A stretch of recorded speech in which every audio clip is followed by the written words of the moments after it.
Hello and welcome to Talking of Science, the show that asks the important questions such as, what did that cat owner do after the cat knocked the glass off the table, but before they uploaded the video to YouTube? My name is Helen Frost, and as always, I'm joined by my co-host, Dr. C. Hi, Dr. C. Hi. How are you doing today? Good. Love it. Now, Dr. C, what's the question we're exploring today? What language do animals think in?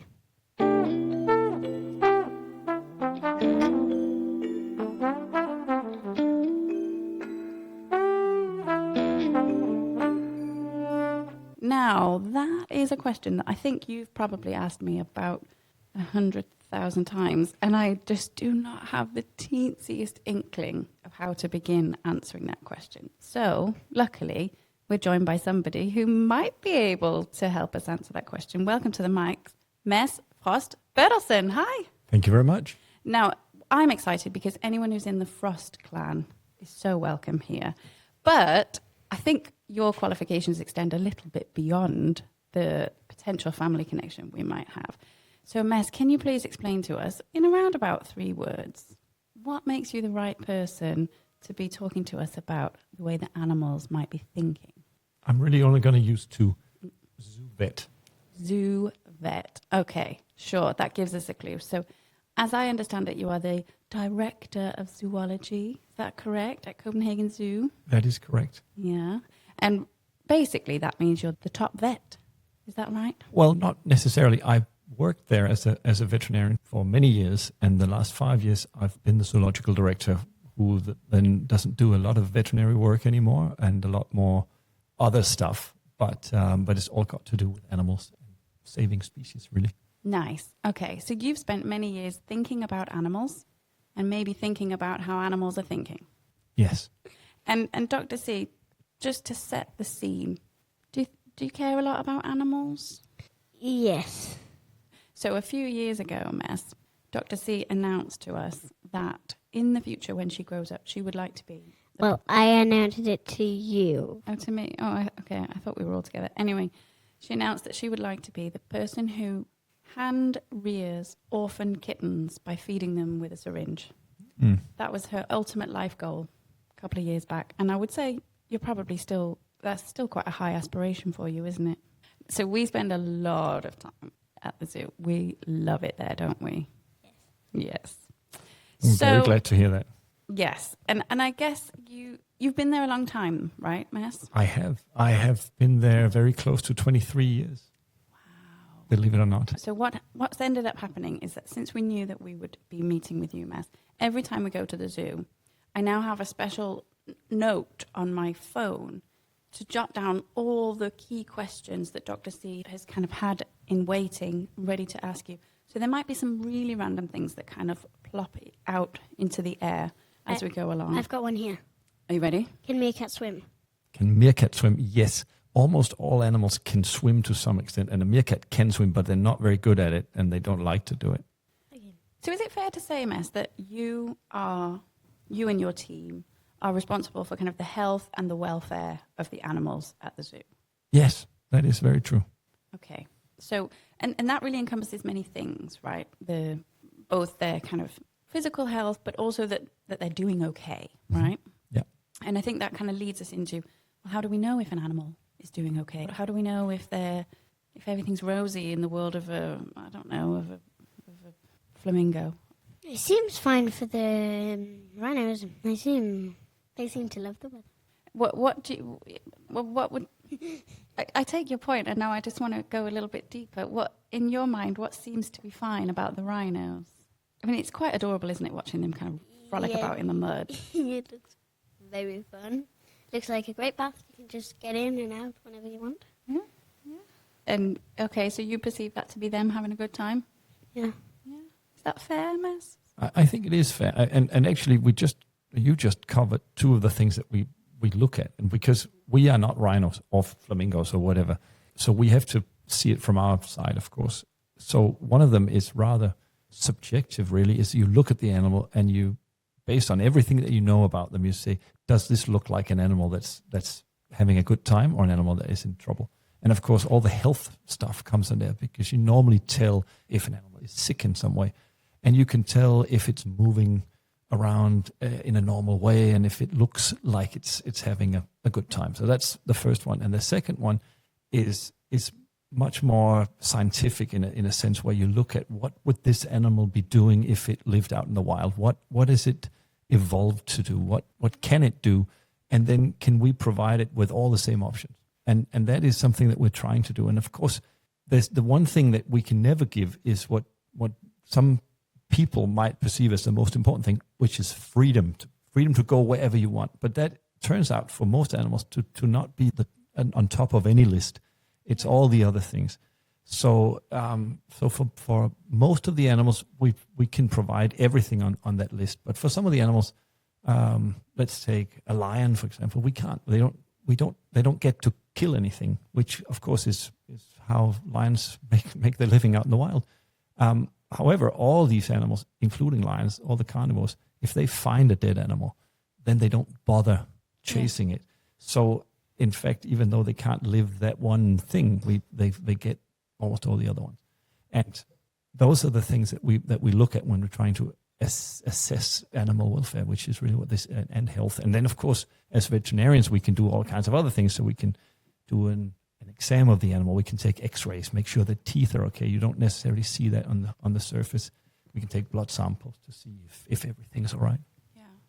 I feel like there was this talk of someone who was taking this talk, and he said about the tigers that once one of the tigers, they caught a bird that flew into the cage. Yeah, we've seen that several times. So both tigers and some of the others. So they certainly can still hunt and kill animals, but on a day-to-day basis, they don't get to do that. And we would never put in, say, a live goat with a tiger. Well, we could, right? You could say, well, if it were in the wild and there was an antelope or goat or something, they would kill it and eat it. So we don't do that because that wouldn't be fair to the goat. But dying is not a problem, but suffering is a problem. So we would take that goat and make sure that it died quickly and properly, and then we could feed it to the tiger. Does that make sense? Yeah. But perhaps the odd pigeon that makes its way in. Yeah. Enter at own risk. Yes. Okay. So there's some gap that you have to fill in between being able to see that an animal is not right, and then you have some tools and some tricks to be able to diagnose. You can X-ray, look at the bones, you look at the teeth. You can, I guess, do blood samples and analyze. You can also, I guess, look at poo, look at appetite. There are all kinds of things you can look at, but you can never actually say, what's up? What's wrong? But no, that's the big problem we have. And I mean, it's been a long time, but there was a book called Dr. Dolittle about this animal doctor who could speak to the animals and understand all their different languages and so on. And that is something I think everybody who's worked in my position would love to be able to do, and that we can't. So we have to do the next best thing, and that is to try and learn all the different signals. And I saw that there are 2 dogs around here, and you've obviously picked up some of their language to see what's going on with them, and that's what we try to do across all the different. We've got 222 species at the zoo, and some of them are much easier to interpret than others. So this idea of the different languages that animals have. Dr. C, would you say that you speak dog? No? But I can, in some way, understand what Ben is trying to tell me. Okay. Can I? You just sort of intuit some of the things that our doggies are trying to say. Well, I've got a dog at home, and I'm trying to learn her language and tell those signs that you're looking for there. But I can certainly say that she has learned part of our language. And dogs have adopted to people for so long. We've lived with each other that dogs are probably different from most other animals in that they understand us quite well. And she clearly is listening to everything that we're saying. And if we say walk or lead or park or forest or anything like that, she wakes up and goes, oh, yeah, I'm ready. So, and she never doesn't want to go out. Oh, really? Okay. So I wanted to play a little game with you guys, with both of you. I wanted to play a game of What were they thinking? Okay. I wish it was Monopoly. We'll call it animal thought monopoly. Oh, I thought it was about politics. Well, you know, it may even be. Let's see. So I have a couple of examples of quite famous behaviors that, you know, kind of they went viral, animal behaviors. And I would like the two of you to take it in turns and kind of speculate as to what these animals might have been thinking. So we're going to start with you, Dr. C. I'm going to explain to you. So from about 2020, like we didn't all have enough things to be worrying about in 2020, but a couple of pods of orca around the Iberian Peninsula, so kind of Spain, Portugal, they started ramming boats moving at kind of medium speed, relatively small vessels. They started ramming them, capsizing them, and particularly attacking the rudders. What were they thinking? I looked it up. There's been about 600 attacks. Maybe that they knew that it was humans and humans destroying their habitat. Okay, could be. Mess, what do you think? What were they thinking? Well, I don't think they were thinking that. That is very true that humans are indeed destroying their habitats, but I don't think that they know that or that they can think as far. So my guess is because if they weren't eating anything that was in the boats, which I don't think they were, then my best guess is they were doing it for fun. And that's a luxury that not many animals have, but some whales certainly have it. They can do certain swimming behaviors and so on that are essentially for fun. And something like this, it probably is fun. They bump these boats around. There's lots of things happening and so on. That is my best explanation. Unless, of course, there was, and this I don't know if this is true, but there could be a certain behavior where let's say people were harassing these whales, and that one of them then one day got lucky and punched the boat over, and they said, then they stopped chasing me or whatever they might have been doing. Then that is something that they could also learn. So I would say, I found an article in Nat Geo, and I'm going to read you a quote from a senior scientist of marine mammal biology, Naomi Rose, who says, "These are not attacks. It's almost certainly a game." So in line with what you said, Mads, she went on to say, "The goal is to break the rudder. It's not to sink the boat. It's not to hurt anybody. It's not revenge. Believe me, if they wanted to sink the boats, they'd be sinking the boat. They are really smart." So yeah, there've been no serious casualties, no fatalities among the humans. Apparently, there have been speculations that the originator of this behavior may have been injured by a boat, and so there have been speculation that perhaps it was some sort of revenge. But it seems as though the scientific community is tending to agree with what you said, Mads, that they're just sort of enjoying prodding these boats. They're moving at a speed that's kind of in line with their own speed, and sometimes they will turn them either 180 or even 360, because that's a fun thing to do. I guess it's like in the bath, just messing with toys in the bath. Okay, so that was the first round of what were they thinking. Now, what about the famous capuchin monkeys from Frans de Waal's TED Talk? So Frans de Waal, a very famous expert in animal behavior, he went viral for showing an experiment where two monkeys who knew each other were in cages next to each other, and they were performing a task, and then one of them realized that she'd been perfectly happy to be paid in cucumber up until that point, but then she realized that her friend in the cage next door was getting paid in grapes, and she reacted by throwing the cucumber back at the researcher. What was she thinking? This is not fair. Yeah? Mass, what do you think? What do you speculate? I agree. I think it was thinking I could do better. What's happening over there? And fair, I think is a human word, although I tend to agree with you, but I think more so that it was just a simple thing where it said, looks like I could do better some other way. And that's how a lot of behaviors and species evolve essentially. How can I do better? Obviously this other animal is doing better, so I need to figure out what that was. Kind of the grass is greener on the other side. I want what's going on over there. Although, I would just like to kind of probe even further. The fact is she ended up with no treat. She then lost the cucumber. So it's sort of an illogical behavior in some sense, because she then had nothing. But I guess she was trying to make the point, wasn't she? She was trying to sort of exhibit her frustration. And I think most of us can relate to that to some extent. We say, then maybe we lose what we have in that instance because we get annoyed or angry or frustrated. So, yeah. Yeah. Okay. So monkeys are capable of being frustrated. We Absolutely. believe. Yeah. Does that? Do you know what her face looked like? You know what? It was quite wild, actually. She had 8 noses. She looked like every other capuchin monkey I've ever known. But beyond that, I can show you the video. Did she have Grumpy face. Yeah. By the end, she also kind of banged on the table, and she really made it clear she was not happy. Now, I'm going to give you one final example. Inky the octopus was in an aquarium in New Zealand a few years ago. Don't know if you remember this story, Mads. I think I do. Inky the octopus climbed out of his tank in the middle of the night. It is suspected he crawled along the floor a distance of, 4 or 5 meters. And it is believed he dropped down a drain, crawled 50 meters down a pipe, and escaped into freedom in the ocean. What was he thinking? Maybe that he knew that was like the entrance to freedom.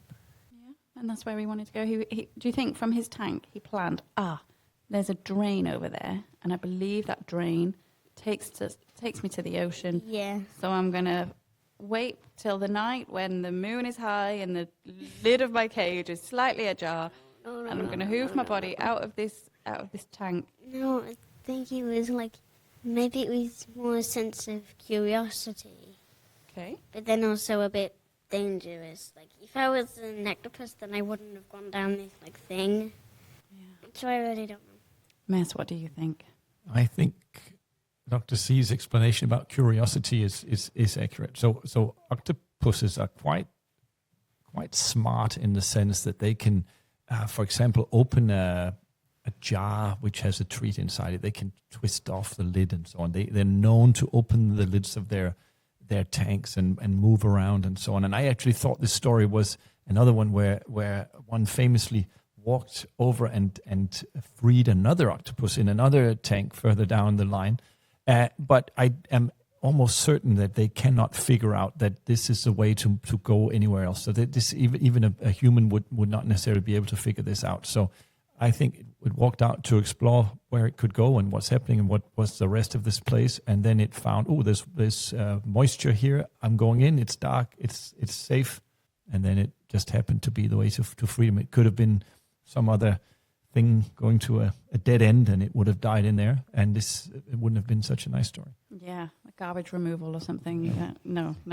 Well, I have a quote from one of the manager of the National Aquarium of New Zealand, who said that Inky really tested the waters here. I don't think he was unhappy with us or lonely, as octopus are solitary creatures, but he is such a curious boy.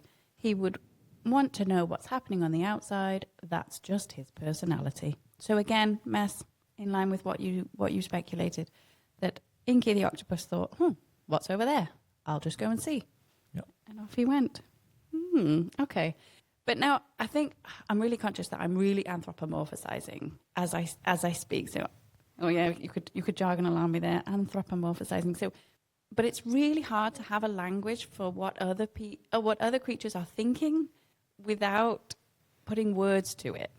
And that's the really tricky thing. And I guess that's why you came up with the question originally. In our heads, we think in the words and the pictures of the world around us. But I guess Inky the octopus, he wasn't thinking in words, I wonder what's over there. So how did his brain kind of formulate the curiosity? That is a great question. And I'm not even sure where to start, but let's start with people because we have such a developed language that I think we can more or less put words to all of our thoughts, and our thoughts and our language are very similar in most people in most instances. For a lot of animals, they probably have a similar sort of connection between what they can think and what they can express. So So some animals have quite a developed body language primarily, and some have vocal language that can probably express some percentage of what they think. And most animals, and we can get back to that, don't, I believe, think very, very far. But an octopus has essentially no language. It can change its color, and it can, of course, change its shape to some extent and gesticulate with its arms, but they don't communicate very much with each other. So What does it? that was too long. Now, this is tricky. This is really like the essence of this whole question. You come up with a big question, my love. You're gonna need a big explanation. There you go. Enjoy your mess. So Also like some fudge. but then I can't. I think the idea is that you're chewing on that, and I'm trying to explain this in a different way. So my point is that an octopus can't do very much. So I think that it can think more than it can say. You know, buying that. So you can think and you can say the same things, but if you're an octopus, you can do things and you can think, and I'm sure it can think, I'm going to move over there, or the water's cold, I'm gonna go higher to the surface, or whatever it is, but it can't think very creatively. So in this case, there's no real alignment between what it's thinking and what it's communicating. And I think that's where we started, wasn't it? Yeah, I guess so. I'm thinking, I have so many things to talk about, but I just want to reach over to this creature here. What am I holding here, Dr. C? A crocodile. A crocodile. I mean, not a real crocodile, but yes, absolutely. Do we agree, miss? Yes. Crocodile. And I think in my head, when I'm trying to understand how animals think, my suspicion is that this creature has a very limited palette of thoughts. Do I like it? Yes or no? If it's yes, go closer. If no, back away or attack. You know, good or bad. I suspect it's kind of like that. And so its behavior is, its behavioral options are very limited to kind of attack, withdraw, sit and continue to do nothing. Or eat it. You know, there's really not very much in its kind of palette of thought to behavior. And so I guess what you're saying, Mads, is that for many creatures, their thoughts and their ability to act on those thoughts are kind of one in the same. You know, the complexity of their thoughts is reflected by the complexity of how they demonstrate their behaviors. But maybe the octopus is a bit of an anomaly because it can probably think in a little more complexity than it's capable of demonstrating. Although I will say, I saw something recently. I read about some scientists who've discovered that, so octopus change colour, as you've mentioned, and there was a case where an octopus was captured on film, asleep, very obviously asleep, but changing colour in a pattern that the researchers believe is in line with the octopus hunting. So the suspicion is that maybe the octopus was dreaming. Yeah. Dreaming that it was hunting. Yeah. And I mean, I don't know if there's a button on that thing that I can press when we're in deep water. I know very little of octopus brains, and I can agree with that finding and how what might lead somebody to think like that, but I just don't know if whether that brain is actually capable of these things. But if it is, then this is an interesting case of something developing similarly in different places in the animal world, which is something that we've seen with, like, the classic example is birds can fly, bats can fly, but they're not related, and this is a trait that happened twice. Yeah. Yeah. And if they can dream, which is probably one of the ways that our brain can sort through what happened and save what's important for us to save and retain and throw away the rest, then as you're starting to have a more complex brain, which octopuses do, then it would seem reasonable to want to have that function, but it would have had to appear again in a different place. Yeah, so, okay. But that's very interesting. And I mean, this, as you said, is not a real crocodile, but I brought various animal toys here so that we might talk about them. And I agree very much that a crocodile, I would almost say can it eat me so I should run? Can I eat it or can I mate it? Because those are the three different things that really matter for well, essentially all animals. But if you're a crocodile, you don't have a lot more on your mind than that, probably. Yeah, yeah. Do you think there's anything else on a crocodile's mind? Maybe their own eggs. Oh, to protect their... Yeah. Do they? Do crocodiles protect their eggs? They do. Oh, do they? Most of them do, anyway. And this is the female's job in a crocodile. So yeah, they would, and that's kind of part of the middle one, which is, of course, what the mission in life for all creatures is to somehow pass on your genes and have some offspring. And if you're a crocodile, then you will find a mate, and they mate, and then the male moves on, and the female eventually lays her eggs, and then she builds this sort of mount around them and typically sits and guards them. A little bit bird-like, I suppose. Now, on the topic of mating. How do you transport a male polar bear from Germany to Denmark? Oh, that is a very specific question, but that I can answer. So you take a very strong box. In our case, we have a special box that's made out of aluminium. And yeah. So when we say strong, do we mean stronger than a polar bear? That's exactly what we mean. Yes. And then it has to be open enough, because a polar bear, as you know, is very big. So a male polar bear might weigh more than 500 kilos. No way. Yeah, he's a big boy. So that box has to have a lot of ventilation. So in this case, it's actually the one that we have has bars all around, but it could be holes so that we can make sure that it doesn't get too hot in there, because the polar bear obviously is good at keeping himself warm. And if he's in a small box, then he might get too hot. So that's the first thing. And then you have to have a truck that it can sit in, and maybe a forklift or something to put the box into the truck. But then, of course, you have to get the polar bear to the box. And if you're lucky and you have a bit of time, then you can train that. So most animals, you can actually train to do a lot of different things. So you know that you can train your dog to sit and walk next to you and all these things. But you can also train it to come into a certain space and so on. So you can train the polar bear that if it goes into that box and it sits quietly, then you can close the door and then it gets a treat. And that's how we like to do it. If you can't do that, then you call the zoo vet, and then they will give the bear a sedative so that it falls asleep. And then you need a lot of people. And then you carry it into the box and close it and give it an antidote, and then it wakes up, and then you drive off. That must be very scary to be carrying a polar bear. Well, not if it's asleep. And that's the first thing. You have to make sure that it really is asleep. Now that you took a polar bear from Germany to Denmark, was it in a plane or was it a truck? That was just a truck. It didn't need to go very far. You could put it on a plane.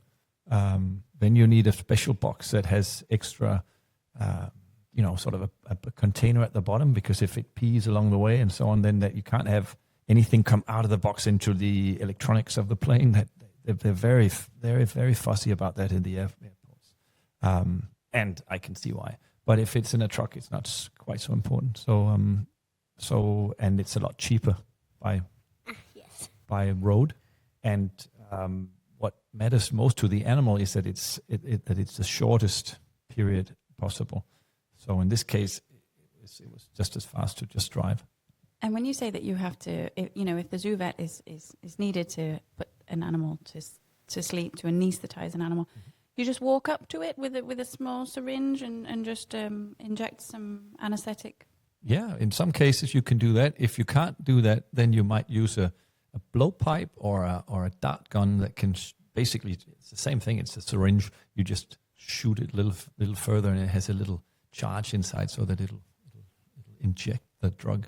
So we use those a lot, but we like to train animals also so that we can either, in this case, just have them walk into the thing, or have them lean against something so that you could inject them by hand, which is faster and, of course, less stressful. So this is all about making the lives of the animals as good as you can, and part of that is to avoid stress. And if it's something that, let's say you need it to take a blood sample very often, then you should train the animals to do it. If you only need to, let's say, vaccinate an animal every 3 years, then it's probably more rational to just use a blowpipe, which is not very traumatic. But if you need it often, then you can really train animals to do amazing things. So on the topic of this kind of training and learning, I would suspect that when you show up with your dart gun, there are a few animals who know what that means. Oh, absolutely. So the funny thing is that some animals know what the dart gun is, but that's actually very few. And a lot of people know what the vet is, and that's most of them. And then there are some that it's just a person, and there are some that you don't even care about that. So you can really, this is one way of assessing what they think. So if we look at these animals here, so the crocodile, would the crocodile be able to learn who the zoo vet is? Crocodiles can recognize people, but with our crocodiles, we handle them and treat them so rarely that they don't know who the vet is. Okay. How many do you have? Right now, believe it or not, we only have one crocodile. Yeah. Okay. Yeah. So we are actually waiting to bring in another species of crocodile that is more in need of our help. So that is an endangered species, whereas the one we have now is not really. So right now we just have this one until a pair of the ones that we really need and want to breed are showing up. But if you've got a chimp there, and I can tell you a little story. When I started working in the zoo, my colleague Carsten had already been there several years as a zoo vet, and some of the animals hated him because he had darted them before. And we had an instance with a tiger. I didn't bring a tiger. We've got a lion here. So anyway, this was a tiger, and we needed to dart the tiger. And she knew that Carsten had the dart gun and that he was probably going to dart her, and she didn't like that. So I was there, and Carsten gave the dart gun to me, and the tiger was very busy roaring at Carsten and staring at him, and I could just walk right up and give it the dart very, very easily because it knew that he was the bad guy, didn't know that the gun was actually the one doing the damage. And the chimp that you had was the exact opposite. So we had a chimp at around the same time that we needed, and it didn't know me, but it knew Carsten, and we tried to do the same thing, and then it knew, oh, that's fine. Now Carsten is completely harmless, and this new guy has the gun, and he knew that it was the gun that was the problem, not the veterinarian. Interesting. Okay. So out of this suite of animals, we've got octopus, crocodile, ostrich. What's this? A turtle? Is it a turtle? Then I don't know what it is. Does this thing swim in water? If you're American, it's a turtle. I guess otherwise it's a tortoise, isn't it? Then what else? Who do we have here? Rhino, chimp. Giraffe? That looks a bit strange right now. Well, it's having a little drink, isn't it? Yeah, there we go.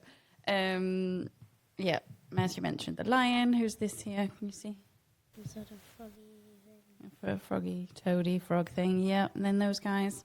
Polar bear and some sort of strange thing. What's that? A macaw? I think it's a hyacinth macaw. Yeah. Mm-hmm. Big parrot. You know what? I have a story about a macaw. Yeah. And learning.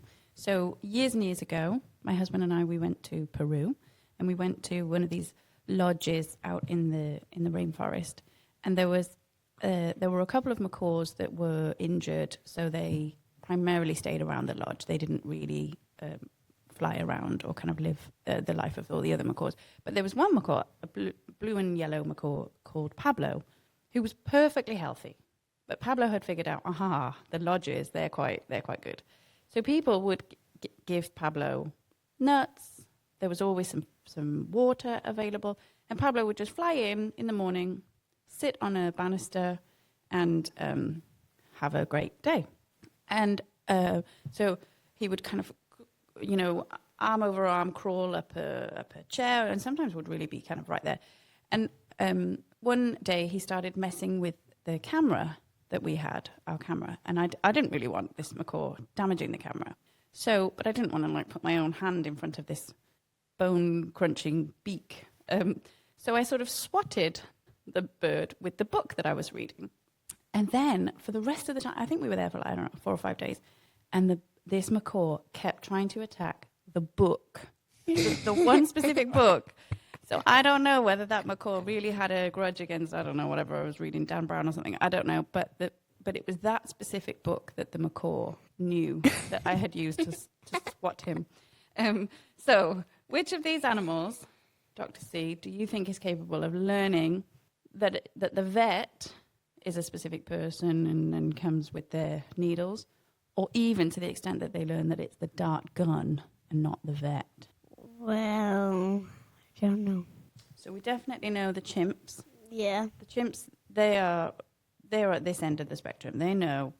Yeah. I know who the vet is. I know the vet does things, but I know it's the gun in their hand. Yeah. Okay. And I would say Yeah. I'm putting Pablo in the same category. Mm-hmm. Crocodile, not so much. Maybe they can recognize an individual, but I don't think they know the gun. How about Simba?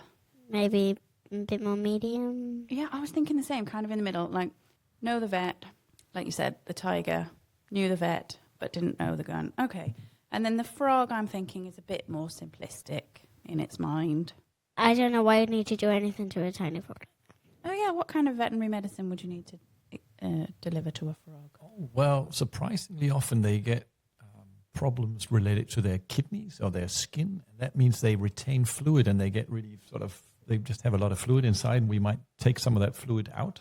So that's something that we could do. We've got sometimes there could be problem with the skin that has to slough and it could have an eye problem and so on. Frogs can certainly have things, and vets can fix frogs. So yeah, but I agree with you. They don't know who we are and they can't really differentiate. But frogs can. I was talking about training the polar bear to go into the box before. Right? You can train tiny little frogs to, at a certain signal, to go into a certain place, for example. And then they get a little treat. So they can do more than you think. Wow. But I guess they don't know the dart gun, because... No, you would never shoot a frog with a dart gun. No, that is very that would end badly.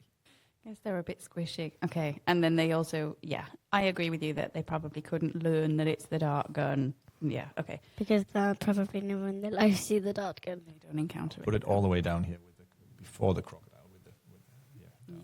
Yeah, okay. And then we have some intermediates. The rhino, I don't know. Do the rhinos know you, Mads? The rhinos, I'm to be honest, I'm not quite sure. I think the rhinos do know their keepers, but rhinos have very poor eyesight. So I think they know by sound more than if you're a few meters away, they can't. They know it's a person standing there, but I don't think they can tell that easily who's who. They just see there's a person there, and then they can probably recognize ways of moving, or if you have something that's really colorful or flashy. But they can hear much better. And by smell potentially also, but they don't know what a dart gun is and so on. Okay. Well, this is enlightening. Good. Very, very good. Now, to go back to the polar bear story, I mean, it was very, very specific, wasn't it? A male polar bear coming from Germany to Denmark. Could you just elaborate, Mads? Why did we ask you about? I mean, those details are so specific. What's going on in the world of polar bears at Copenhagen Zoo right now? Well, I expect that you asked because you heard that we had a polar bear from Germany visit, and he's actually gone back to Germany. I don't know if you know that, but he went back into the box. Job done, because he had 2 jobs to do here, and that was to mate the 2 female polar bears, and he did so. Yeah, I did hear that. Yeah. Oh, so that's it. Okay, he had his fun, and now that was what. Yeah, exactly. And now they've got tired of him, and now they don't really want him anymore. Exactly, and we actually thought they might enjoy having him around, but they didn't. As soon they were very happy, or particularly one of them was very excited that he was there. The other one was a little bit more skeptical, but they both, after their heat was over, they just did not want anything to do with him. So then we said, well, you might as well go back. He lives with his brother in Gelsenkirchen in Germany. And is that physiologically, kind of biologically relevant? Would a pregnant female polar bear hang around with her baby daddy? No, not at all. This is exactly how it would happen in the wild. They would meet each other briefly, and then they would go their separate ways, and she would not want to be anywhere near the male when she gives birth. Which, I mean, this is interesting because polar bears normally live by themselves. Sometimes you see in certain places where there's a lot of food, they will come together. Let's say a whale strand somewhere on the coast. There might be more of them, but most of the time they just live alone. But of course, when they have to have babies, they have to find a mate. And polar bears are very clever, and many animals are, but in the sense that they have what's called induced ovulation.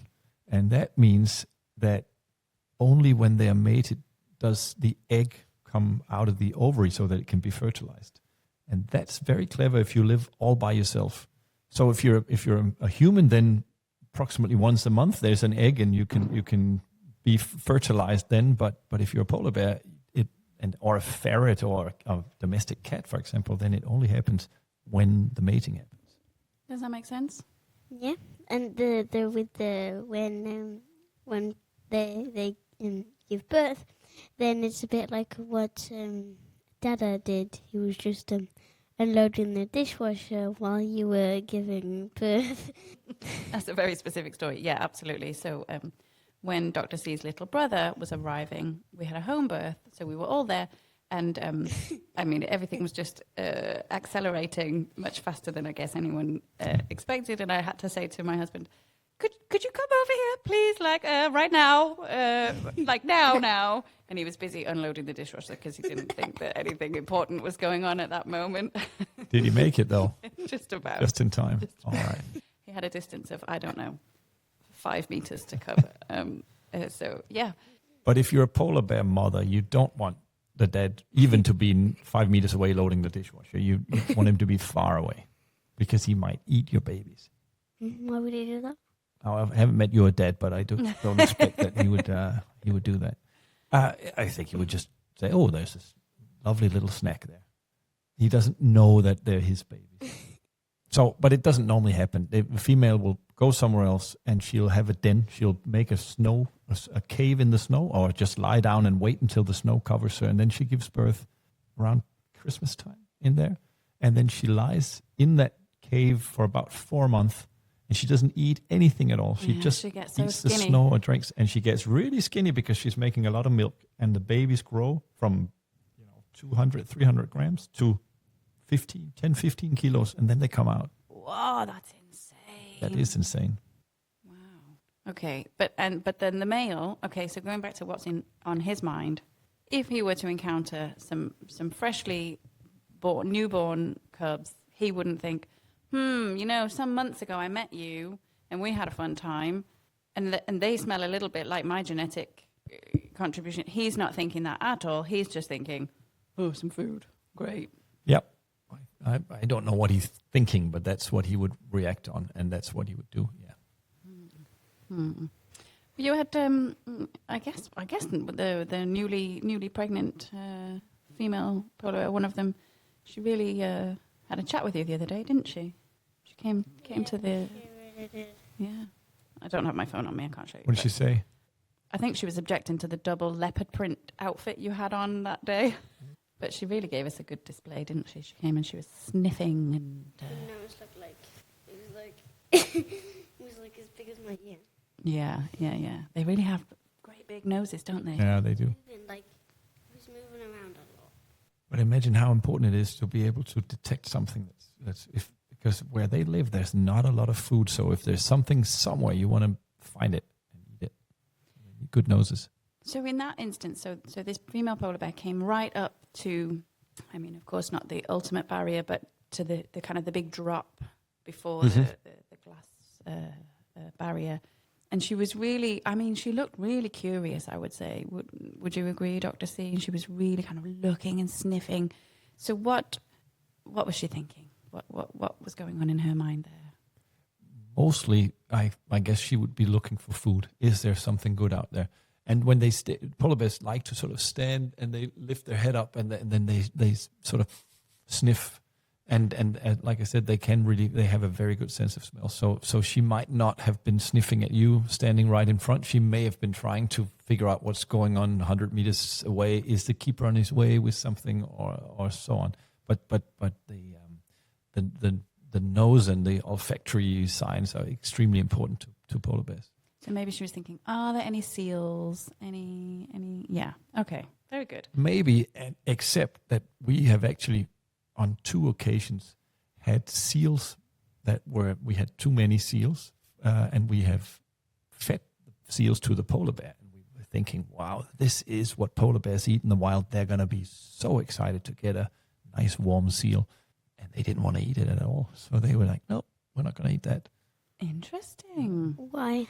I don't know. I mean, they like to eat many other things, but I think they were just not familiar with it. And so maybe they don't really like seal, but it's the only thing they can get. I don't know, but it's just funny, and we did it twice, and they're not. Maybe it's because they've just got used to not. Yeah, exactly. But then they like to eat cows and horses, and goats and pigs and everything else that they might get, and carrots for that matter, and fish, but they not seal. Okay, interesting. I guess they're pretty pampered and spoiled. But Maybe that's it. Yeah. Yeah. Okay. So this is a really random question. Why is there like a spinning platform under the lion's food? Aha, that's a good observation. So we were actually talking about this before, that we want to make the lives of the animals as interesting for them as we can, and have them use as much of their natural behavior as we can. But there's only so much space and so many things that we can do, so we try to invent things that make life a little bit more challenging. So, and sometimes we say we want to make it as difficult as possible to be, in this case, a lion. That sounds a little weird, but that's actually good for the animals to have challenges that they can figure out, puzzles and things they can solve. So in this case, there's a tree there, an artificial tree that has a rope in it, or a wire that we can string up something. So we might take a leg of a horse, string up in that tree, and then the lion has to jump up and get that. And then one of the keepers invented this wheel that is sort of little to the side, so that they can stand on that wheel, and then they can reach the meat that's up in the tree. But it makes it more difficult because this thing turns around, and then if another lion jumps on it, it turns the other way, and so on. So this is just something, and it might look like it's fun for them, and I think maybe it is, but primarily it's a challenge. It's something that they don't just get the food, they have to do work to get the food, and that's good for their brains. You can see that in many of the enclosures in the zoo that we try to do this. So the food is maybe, with the elephants, we bury it into the sand, so they have to dig down and find carrots. Or is that why there's so many like piles of sand just lying there? Exactly.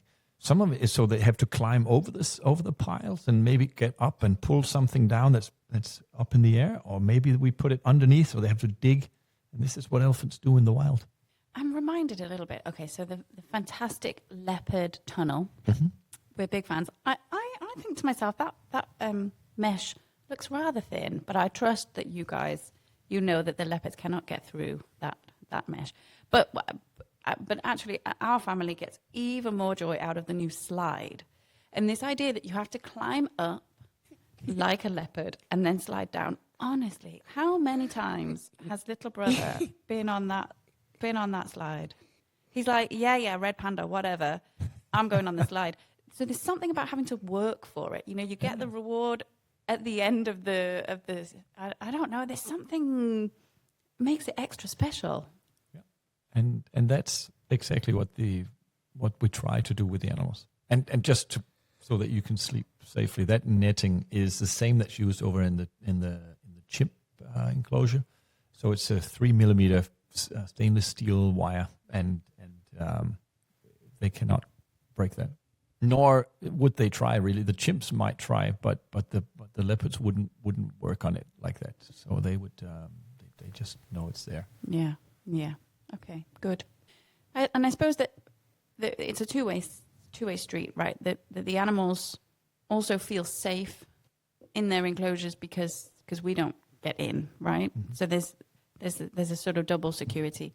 And I'm really curious, how much as a zoo, maybe not as a vet, but as an organization, how much time do you need to worry about the stupid humans compared to the animals, and not getting themselves into dangerous situations? Well, to some extent, I think we're rather lucky here in Denmark that we don't have to worry too much, because people are, after all, reasonably sensible, at least when they go to the zoo and so on. But we do have to worry about that, and we do have to make sure, because people want to feed animals things that are not good for them sometimes. They want to stick their fingers where they don't belong and potentially get bitten or scratched or something, and that we can normally solve by having a certain distance between the primary barrier and the secondary barrier and so on. But we have also had people tragically either wanting to hurt the animals, and it's very, very rare, but we had that years ago with a guy throwing stones at the baboons and eventually taking his belt off and trying to hit them. And that, of course, is unacceptable by every standard. And then very tragically also we've had 2 people who actually jumped in with animals, and one of them was actually killed, which was horrible. And that's something that we can never entirely prevent, because the structures are designed to keep the animals in, and if we were to make them impossible to get into also, it would not be a very interesting place to go, but No. that's just tragic. Oh, goodness me. Oh. The thing that really crosses my mind is that, sometimes you pick up your small child to be able to see, or sometimes you see people who stand their kid up on the wall. Years ago we were at the Cal Academy, so the California Academy of Science, whatever it is, and I picked up Dr. C's little brother, who was 2 at the time, to look down into this enclosure with I'm going to say alligator? Yeah, it was an alligator. Yeah. And then little brother, he kind of jerked in my arms, and it's just the most terrifying moment. I mean, I held on to him, but we would, a 2-year-old is quite a special species. A 2-year-old human doesn't necessarily behave in the way that you as a zoo organization can predict. So we appreciate the spiky bushes around the lions and the, I don't know, whatever else, the big enormous drop before you can get to the polar bear.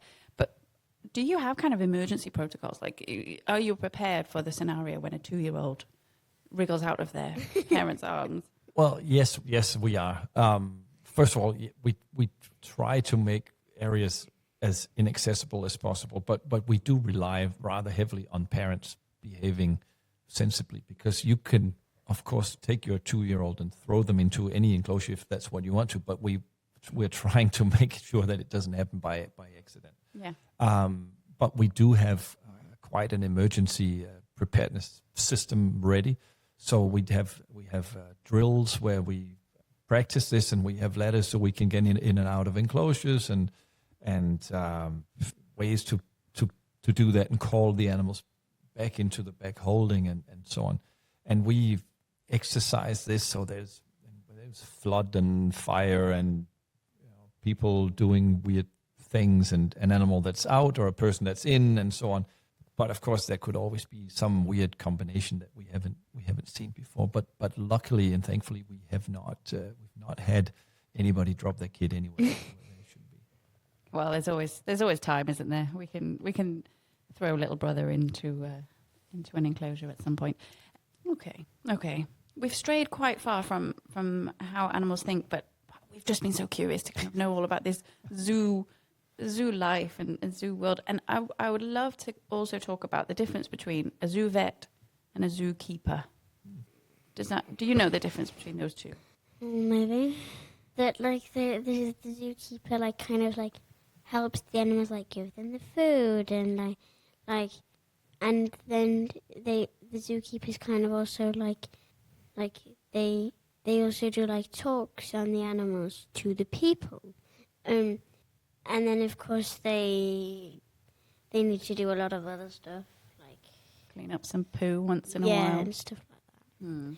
And then the vets, they help the animals with injuries or stuff like that. Well, there you have it. That's very accurate. I think if I were to add to that, I would say the keepers probably, I think our keepers would agree that a lot of what they do is actually cleaning, to make sure that everything is clean and tidy and so on. Then Sounds like parent life, constantly tidying up. Exactly. And then they do a lot of what we call behavioral enrichment, and we talked about that before, making the lives of the animals more interesting, more difficult, and so on. They do that. They train the animals. They feed the animals, of course. They talk about them, and they help design the enclosures, put new things in, new branches, new challenges for the animals. So that's what they do. And And for the vet, I totally agree with what you said there. And so emergencies, injuries, those things. But we try to do much more what's called preventative medicine, so that we try to make sure that they don't get sick. So that would be looking out, are there any parasite eggs in the poo? So they need a treatment there. Can we vaccinate them? Can we make sure that the nutrition is correct?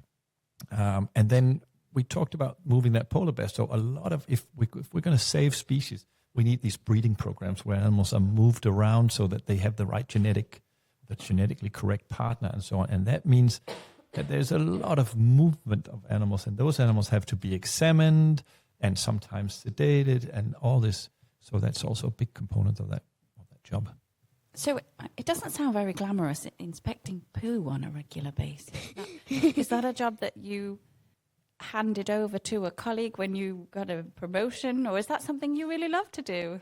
Well, I've had to hand over most of my veterinary duties to my very competent colleagues. But just to answer your question, looking at poo doesn't sound very glamorous, but it's actually a very important thing, because you can see in there a lot of things that tell you about how are the teeth functioning.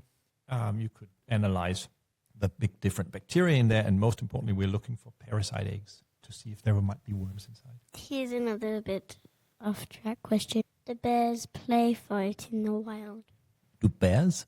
Yeah, they do, because it's a way of getting the strength and also getting the technique that they need. So if you watch any carnivore babies growing up with each other, and many other animals as well, then they will fight with each other, play fight, as you say.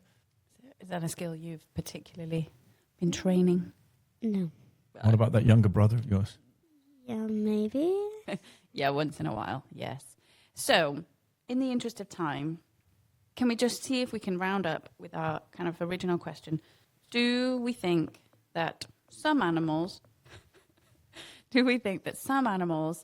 in their mind have a language that allows them to think? Yes, I believe so. But or certainly you think, I'm now going to go over there, or I'm feeling cold, I'm going to do this. I'm feeling hungry, I'm going to go hunt. I'm feeling curious, what is that sound over there? For absolutely sure. I think what we don't know, and what I don't suspect too much, is that animals have creative thoughts, in the sense that they are abstract thought. There's no evidence of that. So all of the other stuff we can see, and we can predict that they would do that. But that part we don't really know, but we don't suspect so. Yeah. Would you agree, Dr. C? Yes. Yeah. Okay. Very good. Now, my brain is definitely thinking, we've talked a lot. Perhaps it's time for a bedtime story? Uh-huh. Okay. So when you're ready, Dr. C, Of course, I'm ready. then once the music starts, then Mads, you have our attention. It is a bedtime story. So I brought these various plastic animals in to talk about them, because a question that I get a lot is, which is the smartest animal? And that's a question that's very difficult to answer. And if we take some of these animals that I've got here, I've got a frog. The frog's not very smart, but it's actually very good at being a frog. I've got an ostrich here, and an ostrich has a brain that's smaller than its eyes. I've seen this myself, and ostriches are not very smart. And when they run, the head sort of follows behind the body, and that's also how they think. And there's a rhino here, which has a very small brain and a huge body. They're not very smart, but they're very, very good at being rhinos. There's a polar bear. They are smart, because they have to live in a phenomenally harsh climate and find their way there. They are smart animals, and they're very good at being polar bears. And then over here, there's a chimpanzee, probably the animal that has the intelligence that's closest to us, and yet nowhere near as smart as we are. So they're very good at being chimps. And my point here is that all of these animals are very smart and very good at being themselves. And we are by far the smartest animal, if you think about solving puzzles and doing science and everything else. And yet, of all these animals, we are the only one that is destroying the habitat for all these other ones and for ourselves. And how smart is that? Sleep well. Yeah, what a good point.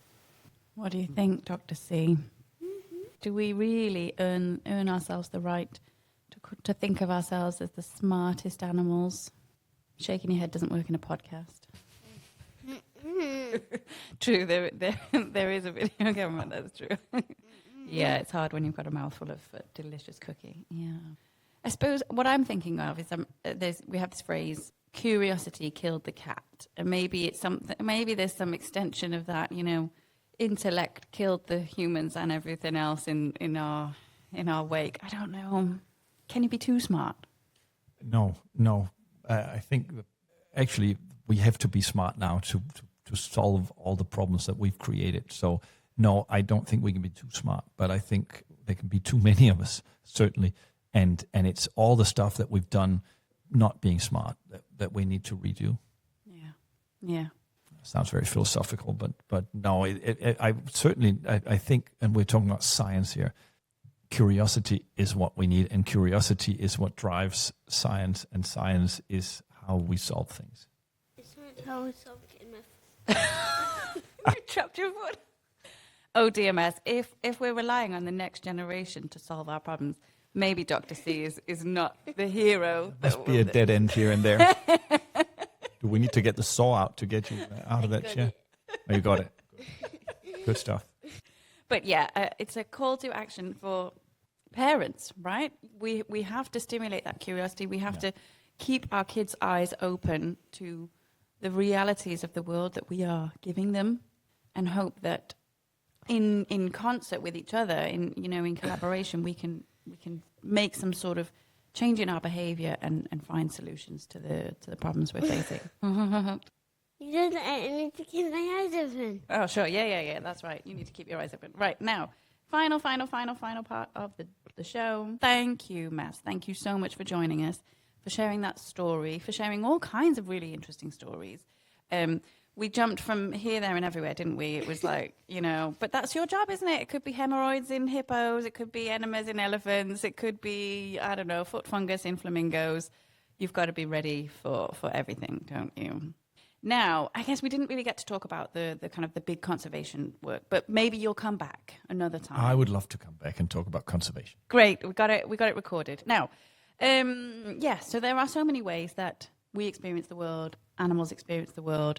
Let's all remain curious about all of these things. So, listeners, if you would like to find out more about Mads and what he's up to, you can find Mads. Where can anybody find you, Mads?